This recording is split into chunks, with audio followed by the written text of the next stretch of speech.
What's going on, everybody? I'm Chris Dailey, founder of the Sports Court, joined here by a former Notre Dame standout, now at Atlanta United too, none other than Dan Russo. Dan, thank you so much for joining the show.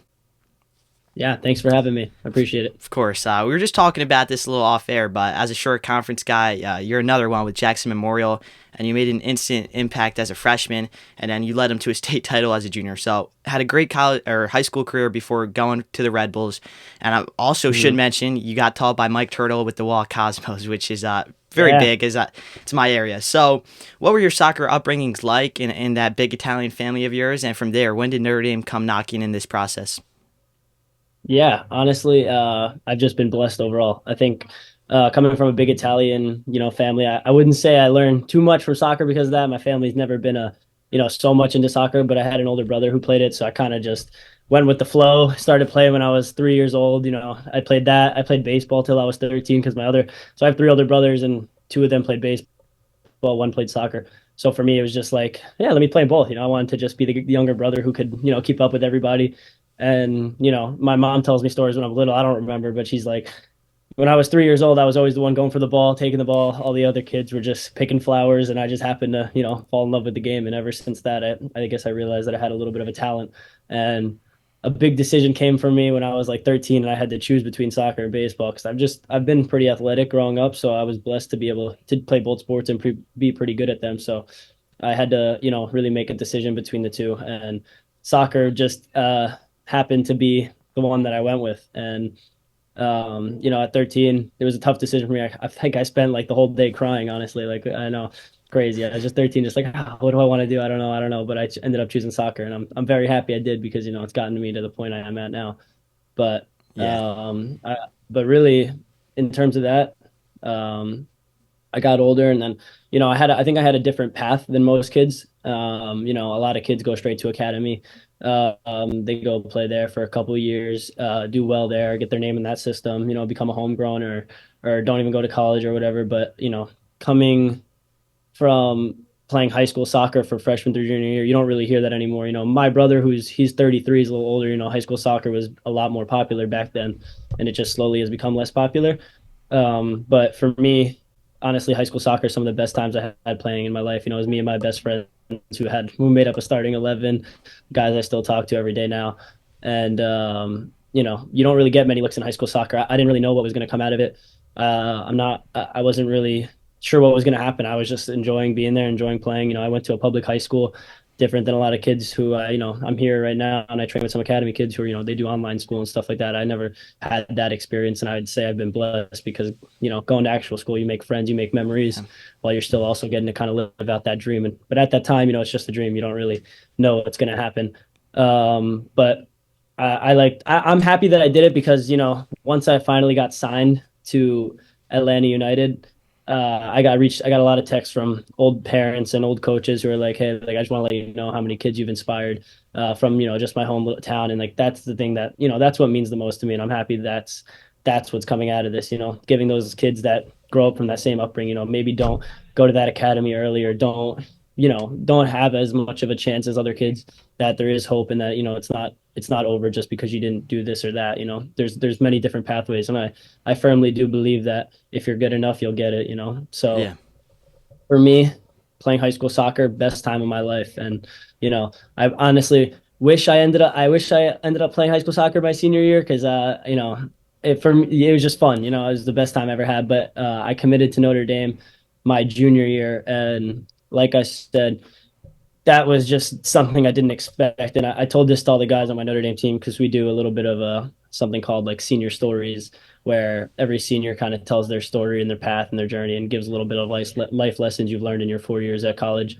Um, and it was just like something that I wouldn't have expected. I honestly, like, I was in a junior in college, or junior in high school, sorry. And I was, that's the time when you start to realize you're going to get looked at. You got to make a highlight tape. You got to send out videos. Like, if you're not playing in an academy, these are things you got to kind of put in that work to reach out to schools and let them know who you are. And I remember like opening up my laptop, and I remember searching like best soccer schools in the country, and among that list was Notre Dame. It was the Dukes, the UVA's, all the Marylands, all the top schools that have won plenty of national championships, Wake Forest, and all those schools. And and immediately I deleted that tab and just kept going back to emailing some local Division 1 schools, some Division 2 schools, just like stuff like that. Because I don't know, I just didn't know if I could play at that level because from where I was coming from, I played high school soccer, I played at Wall Cosmos, which is just a local travel team.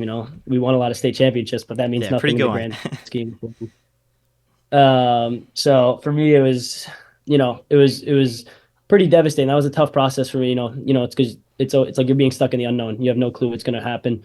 You don't know really who's going to want you or what. But I happened to be in a Disney tournament with the Wall Cosmos. We did the Disney tournament pretty much every year at the ESPN Wide World of Sports, and um, I guess one of the assistant coaches just happened to be walking by, and I guess I was playing the game of my life. I had a goal. I think I drew like 3 pens that game.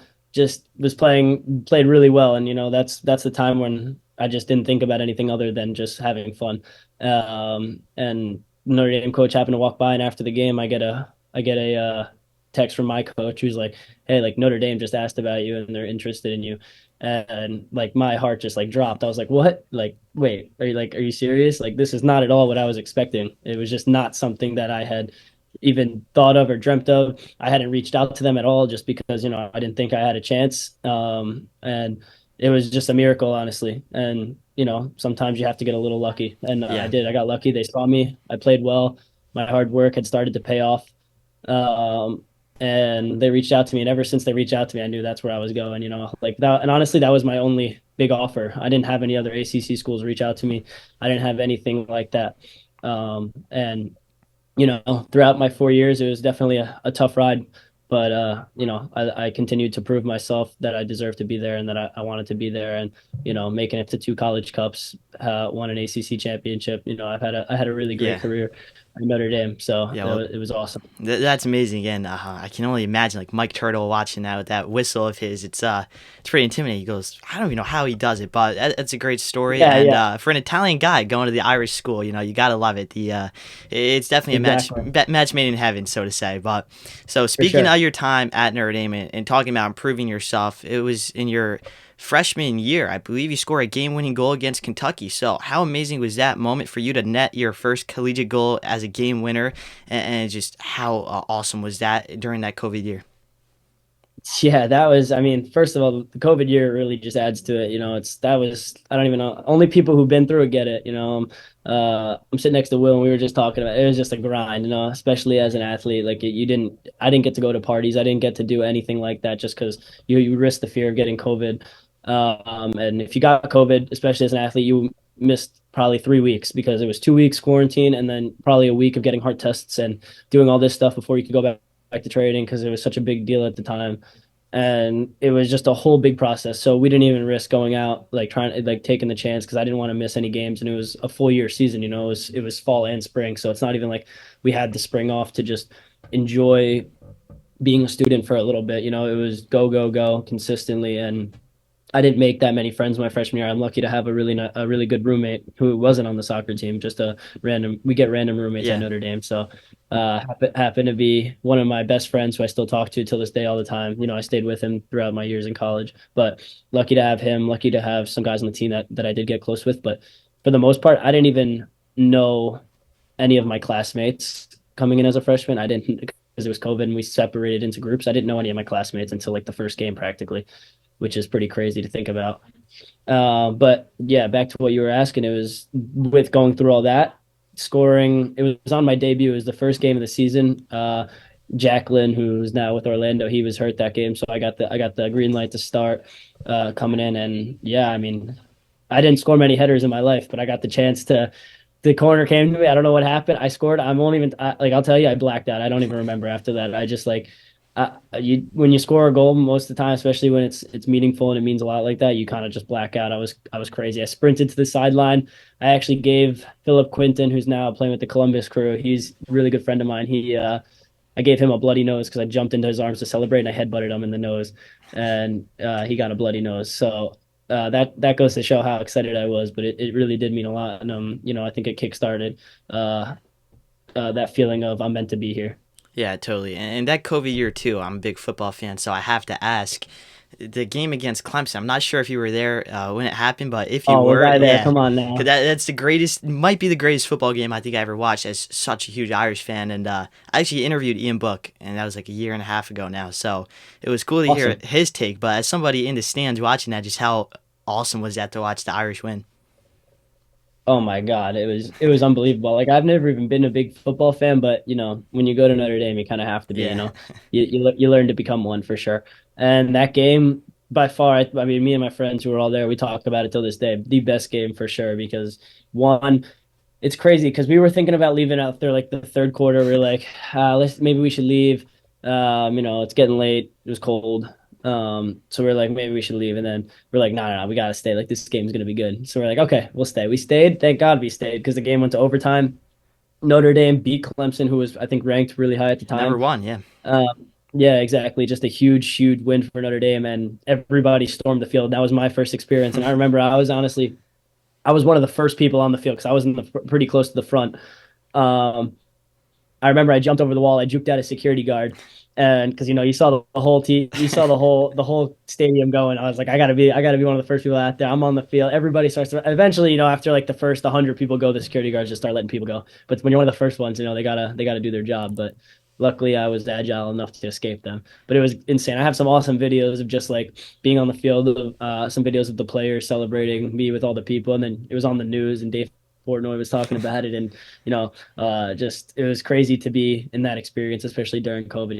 It was a first, uh, I guess, first time to felt happiness in a while being around other people because you weren't really allowed to be around much people at the time, but you put about eighty yeah. thousand people in one little area. It was pretty awesome to be like that again. Yeah, the cool thing too watching it was you could feel like a huge atmosphere. It felt like the stadium was full on TV watching it at home, but I mean, truth be told, it was like 25% capacity. I'm friends with the Leprechaun. I don't know if you know Connell Fagan, but Connell was the Oh yeah, Leprechaun. yeah, yeah. Yeah, so he was the Irish Leprechaun at that game. He actually wrote me my college recommendation letter. He's a great guy, and I was talking Awesome. to him about that too, which was he was just saying how surreal of a moment it was dressed as the leprechaun running around with, I guess, all the fans and the team after that game. But now for you with soccer, you guys have also had a lot of success, and we're just going to fast forward now to this season where you helped lead the team to the national championship game for NCAA D1 college soccer. And in that run, you scored that free kick against Indiana. I'm sure you get asked about this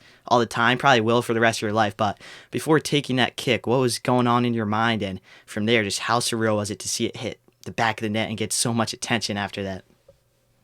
Oh man, I mean, I get chills thinking about it. It was just an awesome experience. That's for sure a top moment in my life and a top moment in my college career, definitely. But when the ball gets set up for a free kick, free kicks are. It's not like I'm Lionel Messi, where I know I'm going to score every single one. But I try. So you step up to the ball. One of the teammates got fouled, and we were, how it is. He steps over it, I step over it. We talk about it. You gonna take it? He's like, yeah, I'm taking it. I'm like, no, no, no, I'm taking it. And we ended up just agreeing that I just told him like, no, I want this one, and he let me have it. And you step up to the ball and you just strike it and hope that it does what you want it to do. And I guess you could say I got lucky that time, but it's something that I've practiced in practice about 1,000 times, hitting free kicks like that. And to watch it go in, if you watch my celebration, as soon as I score, I put my hands on my head like this, like, and I go like that because I'm just like I was just as shocked as everybody else that it went in. But it was one of the best feelings I've definitely had for sure. Just celebrating. I did a little FIFA celebration because my friends back home told me if I scored that game, I had to do a FIFA celebration. So we had planned that out before the game. But it was an awesome experience, celebrating with the women's team who were right there on the sideline, all the guys running up to you, and just knowing that how big that goal actually was and how big it would be in that game, being that they ended up scoring later. So it was nice to, be able to take it to PKs, and the rest is history. Yeah, as a huge, I say this, but as a Notre Dame fan, it was so refreshing because I love soccer. Like, it's my whole life, right? Playing, Mhm. watching, and just to see the Notre Dame men's soccer team have such success. It was just awesome this year, and I really got into the team. And we're going to have to go to the other goal in that celebration where you just go like this after the penalty, which was awesome. So, how Oh about yeah. that? Speaking of fans storming the field, singing the Notre Dame fight song at the end. Can you talk about that moment and just how that all happened? Oh man, I mean, like I said, like these moments make you black out a little bit, to be honest. But you definitely don't forget the emotions and the feelings it brings with it. And One, the celebration, people ask me all the time what made me do it. I couldn't answer that for you. I don't know. It's just one of those things where you score and you just the first thing that comes to your mind. Because if you actually watch, I score the PK and then I start to run and I'm like, no, no, no, this is better. In my head, I guess in my head, I was like, this is better. Because honestly, I didn't even plan it. Like I didn't have that planned or anything. I just my biggest thing was walking up to the ball. I was like, I gotta score this. I gotta put like because I hit the I got to hit the winning PK the game before, which was really cool. And then the chances that it falls to me again are pretty slim, and it happened to fall to me again, and I got the chance. There was four other guys who made their pens, but I guess I get the credit because I hit the winning one. But the fans rushing the field, it goes to show how close Notre Dame is in terms of students and just athletes. A lot of the people in the stands are just friends and family of players and just mostly just fans, honestly, of Notre Dame men's soccer because in Notre Dame we build a really good culture of being close with students that most schools don't do. Like I said, my random roommate was that he didn't miss a single game, I think, in the 4 years that I was there because just of how close we got. And he's never been a soccer fan. If you asked him the first thing about soccer, he would probably just say Messi. That's about all he knows.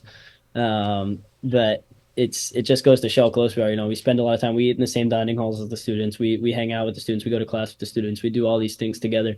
And you become friends with them. And that relationship brings people together. And the people storming the field, it's not just random people. They are their family. So it was really cool to just score the winning goal, hit the celebration that became iconic. And then, it's like, just everybody rushes around you and you feel like the man, to be honest. And the first person actually that rushed up to me was like a little kid. And like, I remember this is the thing I remember the most is he ran up to me. He was the first person there. And I look around and I just see about 1,000 people running on the field, and there's this little kid standing like, holy crap, this guy's about to get pummeled. So I was holding a little kid for about the first 10 minutes of the celebration until it settled down a little bit because of just how many people I saw coming and people that were jumping on me. And I didn't want this poor little kid to get pummeled by everybody running on the field. But it was just an awesome experience, and I know especially for that little kid, it meant a lot. It's a little, it meant a lot for him because I was a little kid once too, and Yeah. like something like that would mean the world to me. I hope he goes on to win a national championship at Notre Dame for that kid. That'd But be awesome. yeah, and now for the team itself, it looks like the camaraderie within the team it was amazing. Obviously, Patty, the captain, this Irish guy, there's just so many different personalities, and a lot of guys are doing really well for themselves now. Obviously, you in Atlanta, I just saw one of the guys went to Derby County overseas in England. So Yeah. for the team itself, from the preseason when you guys went to Europe to the season itself when you had such a great run, just what made this team so special both on and off the field? Oh, what makes us so special is what happens off the field, to be honest. I don't think there's a single team in the country that is as close as we were in terms of culture. And I think it's been like that in all 4 years at Notre Dame. I talked to guys who come from colleges or whatever, or just graduated as well, and they tell me they're like we were close, but it was like whatever, this and that. Like the Notre Dame team culture is the best. Those are all my best friends. I like it goes to show because those guys FaceTime me all the time. We still talk. They'll ask me for their advice on different things, whether it's soccer, whether it's about girls, whatever, it doesn't matter. It just goes to show how much we built a good relationship and that they're still wanting to reach out and talk. And when you're in the locker room, there was not a single person on the team that you didn't want to talk to. Everybody was as equal as the next person, and you just wanted to be friends. Like you wanted to be friends with everybody. You wanted to hang out with the team. Like most of the time, we had a lounge in the locker room.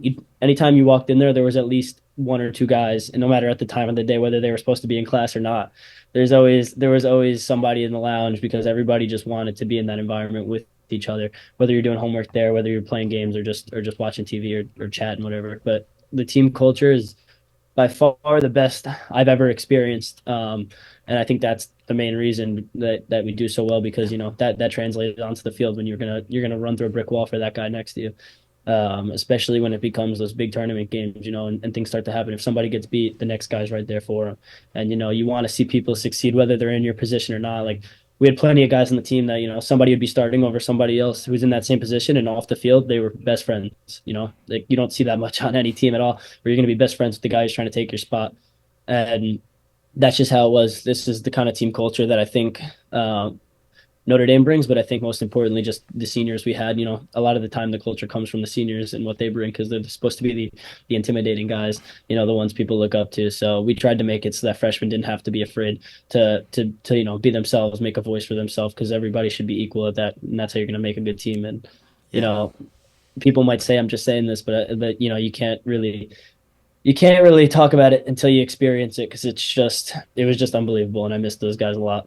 Yeah, that's great. And now finally, just to wrap up with all these Notre Dame questions. Sorry to just keep throwing these out, but No, no, for no, yeah, no, for don't you worry. as a Notre Dame student athlete, obviously student comes first, and it's one of the hardest schools in the world to get into, and let alone to keep stellar grades at. So, how did you balance the rigorous academics along with athletics and, of course, social life?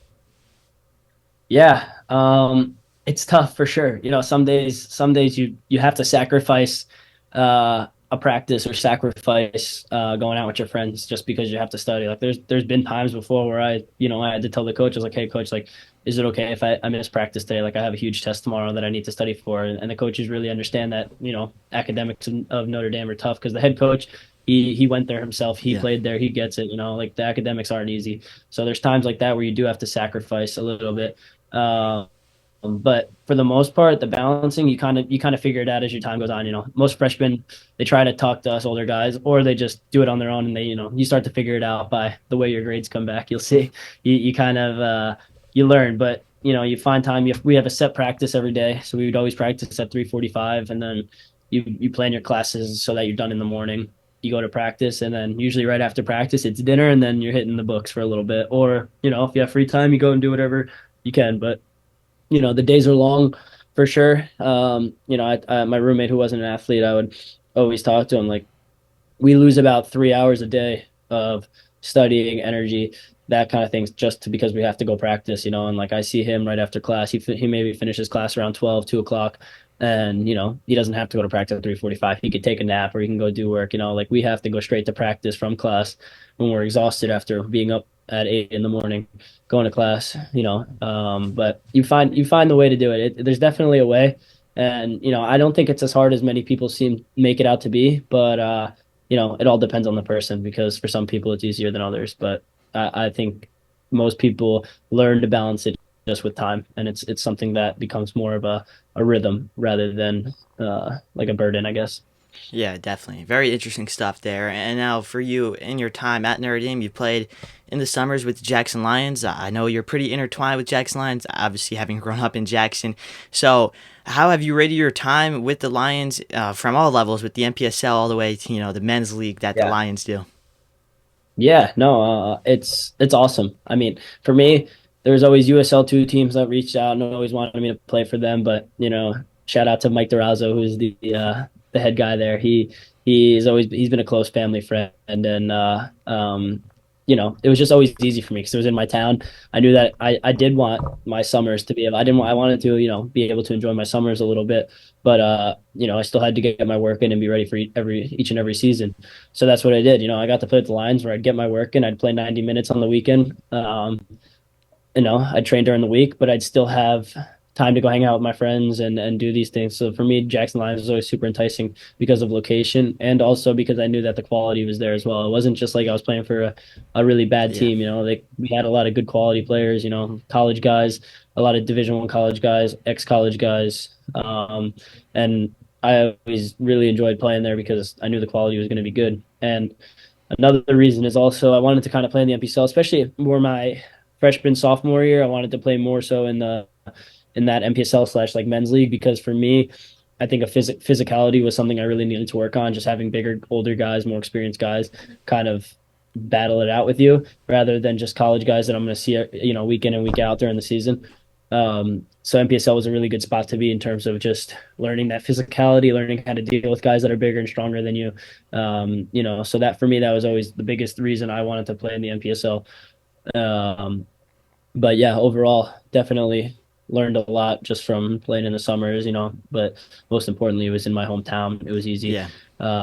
It was enjoyable just to, be able to do that and still have a little bit of a social life in the summers. Yeah, I know Mike. He's a great guy. I was actually at Good Sports, I think like a year ago now. I was playing indoor league, and Mhm. I actually have a game a bit later Awesome. for indoors. And he Awesome. comes up to me and he goes, "Hey, you're Chris, right?" I'm like, "Yeah, I'm Chris." He's like, "I'm the Jackson Lions owner, Mike," because he saw me announce the games for FC Monmouth. I wish you played for Monmouth. We would have been better with, that, with you on the team, but it's all good, play against you. But yeah, he's a super nice guy, and I really like what the Lions do, not just in the NPSL, but all around, all year. They always have teams going. And just to speak on the NPSL too, I think the Keystone Conference, and you talk about competition, is definitely the best with you got FC Motown. Those guys are always good, and there's so many other teams that are really Oh, high for level. sure. Yeah, but now, as you can see behind you, the Atlanta United 2 logo.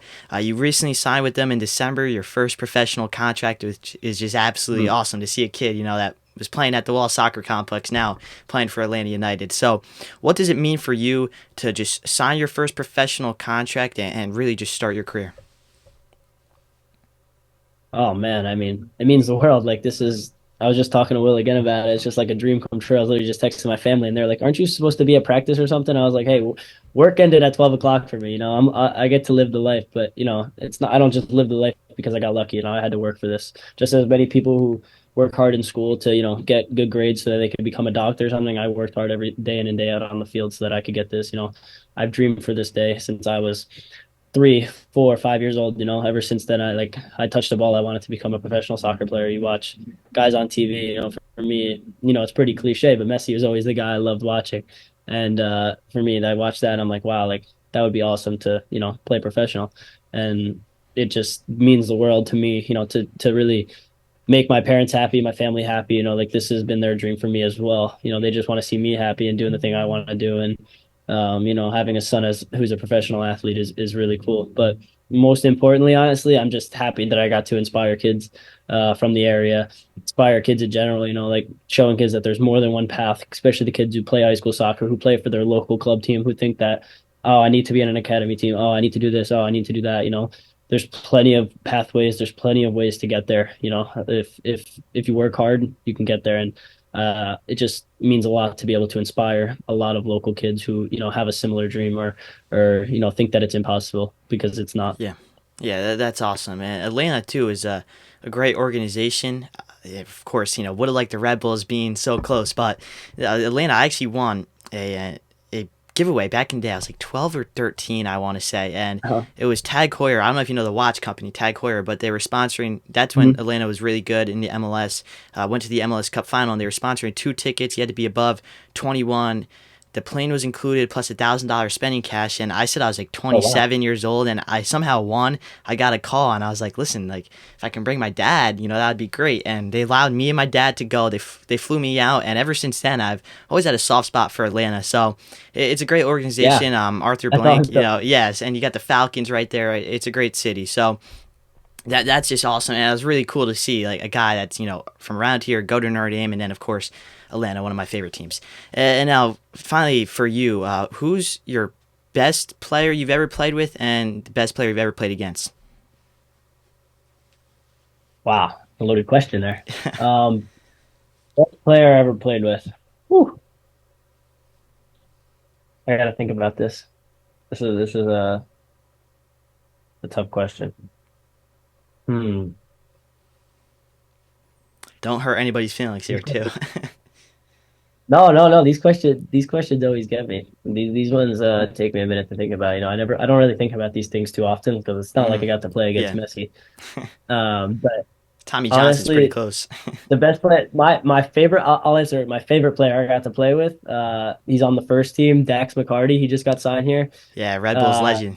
he's my exactly. That's why I grew up. I mean, I still support the Red Bulls. I shouldn't probably be saying that, but I grew up around the area. It's my hometown club, and I always loved watching them play. I used to go to Red Bulls 2 games, Red Bulls first team games when I was 10 years old, and I was watching Dax when he was on the Red Bulls super team Yeah, with Henri, Tim Cahill, Sasha Kljestan, all those guys.